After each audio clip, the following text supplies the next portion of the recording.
Good day mga sir, may gagawin tayo ngayon. May sinaw dito kagabi, Toyota Grandia. Ito, natanggal daw yung belt, nagkahiwa-hiwa yung mga belt. So titingnan natin mga sir kung ano naging problema nito, itong Toyota Grandia na to.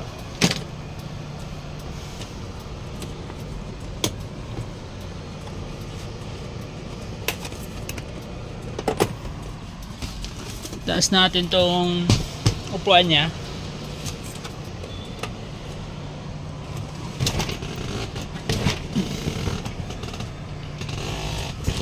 Mataas.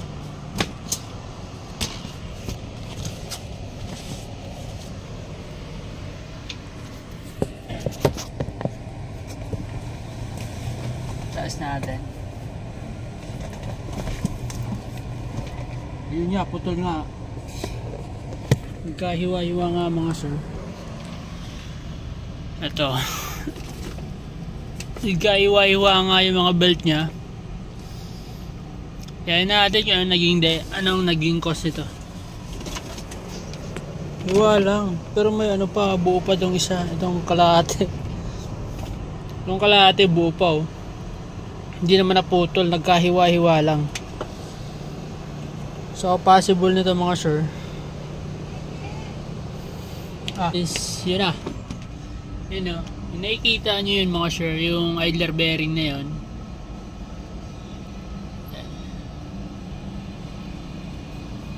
Yan o, disalign siya.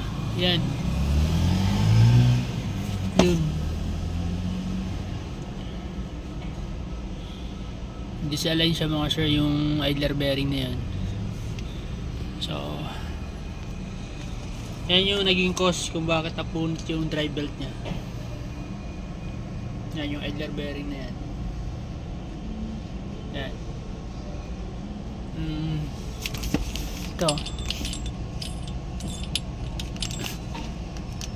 Ito yan,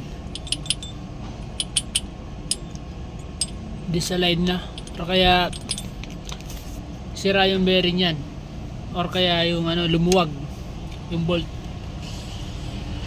kaya napunit yung drive belt nya. Dadaanan na lang daw yung sample. Sige, matagal ba yan? bilis lang yan.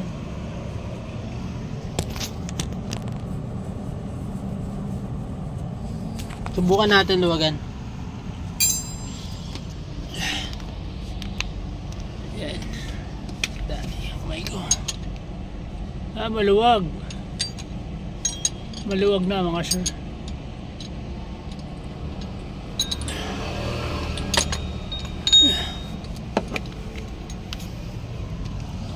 Ito yung ano niya. Sira yung bearing, gumalaw na eh. Ito, spacer niya.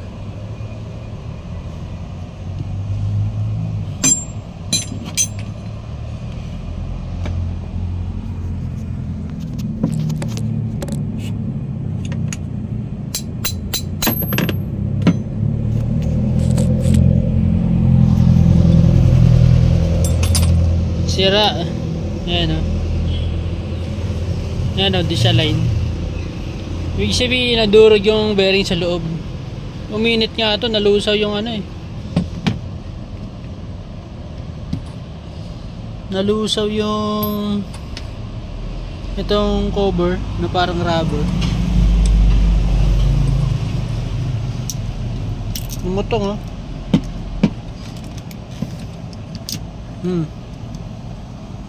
Ayan. Ito, nasunog.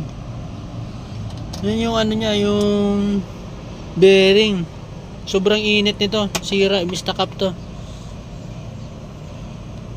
Kasi sunog yung grasa. Tapos wala na, kulang-kulang na yung bulitas. Ayan. Yan mga sir, yung problema kung bakit napunit yung drive belt. Na disalign, gawa ng nasira yung bearing dito sa idler. So papalitan natin to. Buo to mga sir.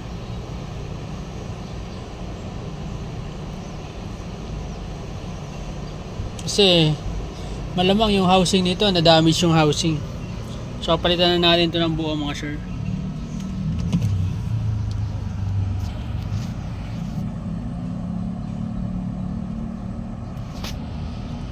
Yan o. Durog. Nangitim eh.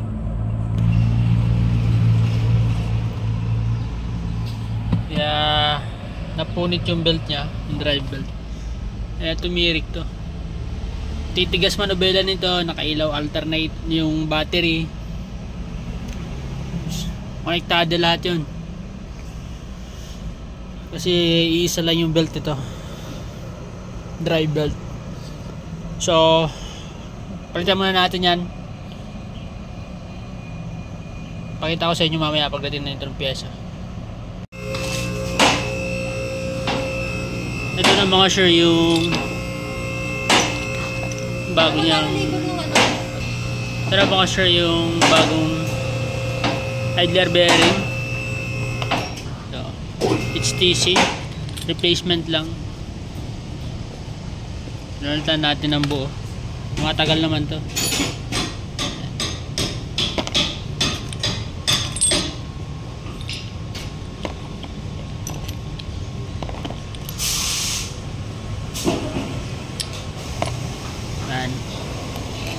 Yan mga sir.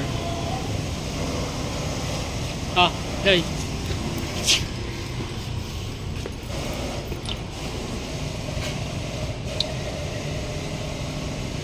Din yan.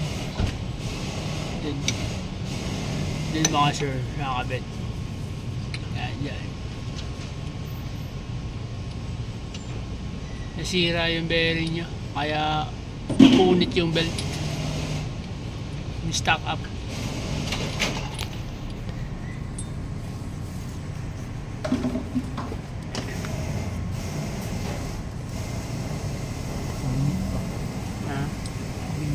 Kaya mo yan? Kaya mo sure.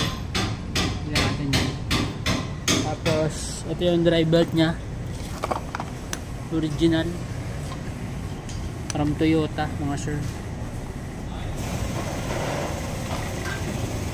Original drive belt.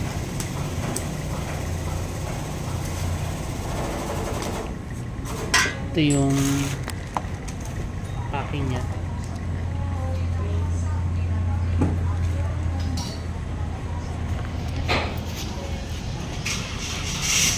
Wala nang ingay yan.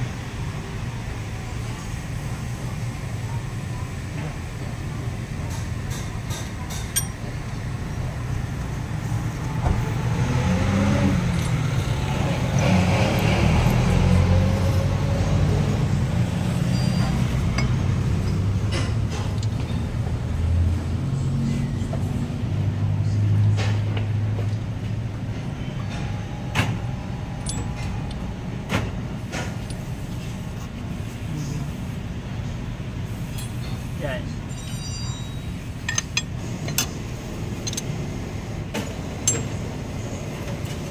Idler bearing Ciusa Grandia.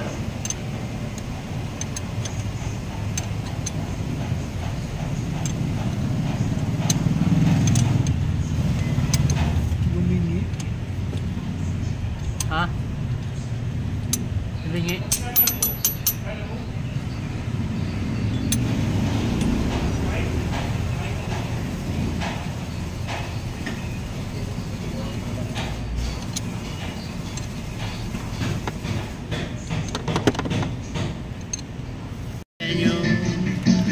Tensioner bearing. Pinalitan na namin ng auto tensioner kasi nasira yung thread dun sa yung tinuturnilyoan nito, nasira gawa dun sa line yung belt. So pinalitan natin ng assembly. Ayan mga sir, yung belt, see, bakbak. Ayan mga sir, yung belt kakamitan natin. Camera. Anong bago yung cellphone. Ayan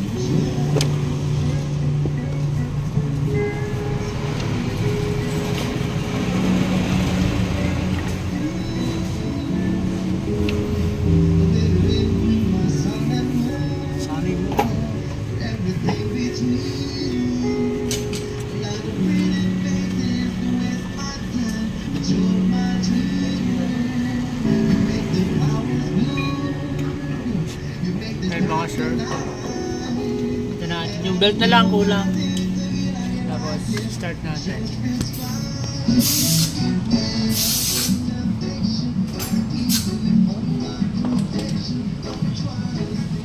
G-size diesel yan. Ha? 15. 14.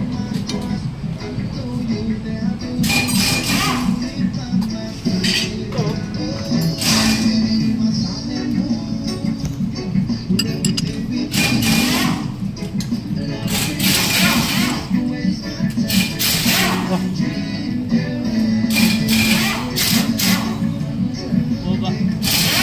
Kalak.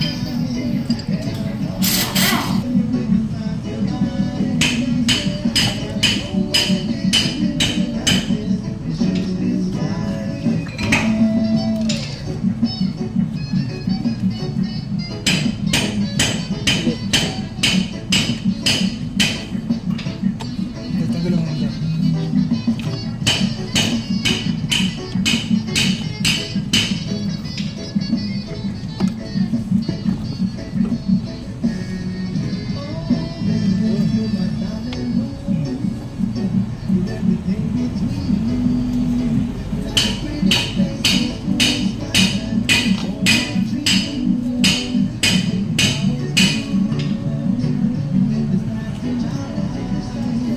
Ang parang may bed na. Tama naman eh. Parang may key. Tama yan.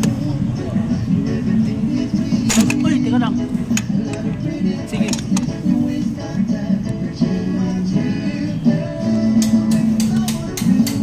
Tingnan ko lang pa ako pre. Dali.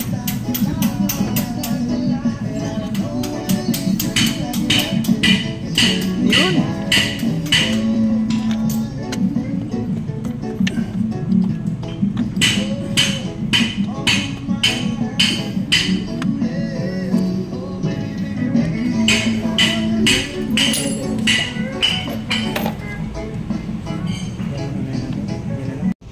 Ito na mga sir yung pinalitan natin ng idler bearing kasama na belt.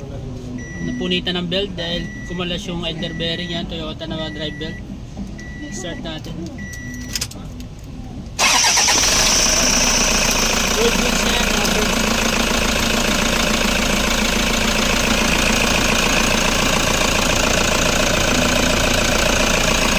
Ayan mga sir. Okay na, okay na.